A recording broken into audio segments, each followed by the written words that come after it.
नमस्कार दोस्तों, स्वागत है आपका फ्रेश अपडेट में। मैं हूं एबी। आज हम बात करने वाले हैं एक ऐसे इश्यू पर जो वेस्ट एशिया की पॉलिटिक्स को हिला रहा है। सोचो, अगर इसराइल के अगेंस्ट सारे मुस्लिम कंट्रीज मिलकर एक मिलिट्री अलायंस बना ले, एक तरह का इस्लामिक नाटो, तो दुनिया का पावर बैलेंस कैसा बदल जाएगा।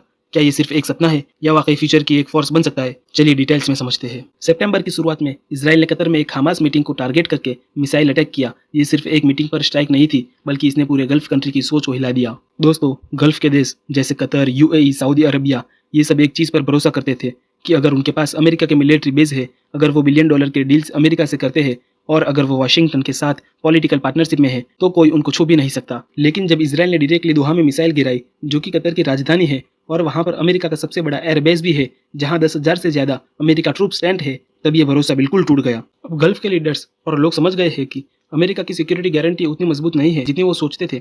मतलब सिंपल है, अगर इसराइल चाहे तो वो उसके सबसे क्लोजली कतर पर भी अटैक कर सकता है और अमेरिका कुछ नहीं कर पाता। यही वजह है कि अब मुस्लिम कंट्रीज को लग रहा है कि सिर्फ यूएस पर डिपेंड रहना रिस्की है और उन्हें अपनी खुद की सिक्योरिटी बनानी पड़ेगी। दोस्तों, ईरान के प्रेसिडेंट मसूद पेजेशिकियन ने दोहा समिट में ओपनली बोला कि एक पान इस्लामिक मिलिट्री ब्लॉक बनाया जाए। इजिप्ट ने डिमांड किया एक जॉइंट अरब मिलिट्री कमांड जिसका हेडक्वार्टर कैरो में हो। पाकिस्तान ने सजेशन दिया कि एक स्पेशल टास्क फोर्स बनाई जाए जो इजराइल के मूव्स को मॉनिटर करे। यानी पहली बार लग रहा है कि अरब और मुस्लिम कंट्रीज एक ही पेज पर आने की कोशिश कर रही है। कतर का केस इसलिए बड़ा है क्योंकि वहाँ 10,000 से ज्यादा अमेरिका ट्रूप स्टैंड है और कतर को अमेरिका ने मेजर नाटो का स्टेटस भी दे रखा है। फिर भी इसराइल ने वही अटैक कर दिया। ये अटैक ये मैसेज दे रहा है कि अमेरिका आपको पूरी तरह प्रोटेक्ट नहीं करेगा। इसी वजह से अब मुस्लिम कंट्री को लग रहा है कि एक खुद का अलायंस से उनका असली शील्ड बन सकता है। दोस्तों, इस्लामिक नाटो बनाना इतना भी आसान नहीं है, उसमें भी कुछ बड़े चैलेंजेस है। जैसे ईरान और सऊदी अरबिया एक दूसरे को कॉम्पिटिटर मानते हैं, इसी तरह तुर्की और गल्फ कंट्री के अपने अलग टेंशन है। इन सब के बीच में एक बड़ा सवाल निकल कर ये आ रहा है, अगर इस्लामिक नाटो बनता है तो इन सब की लीडरशिप कौन करेगा? हर कंट्री चाहती है कि उनका अपना अलायंस लीडर हो।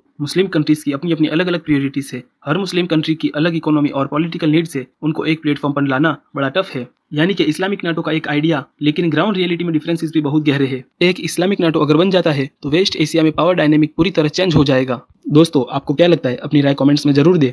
इसराइल और कतर के सीज फायर की चर्चा हमने हमारे इस चैनल के पेज पर की है, तो आप जाकर चेक कर सकते हैं। और आपको ये न्यूज़ पसंद आई हो तो वीडियो को लाइक करें और शेयर करें और सब्सक्राइब करना ना भूलें।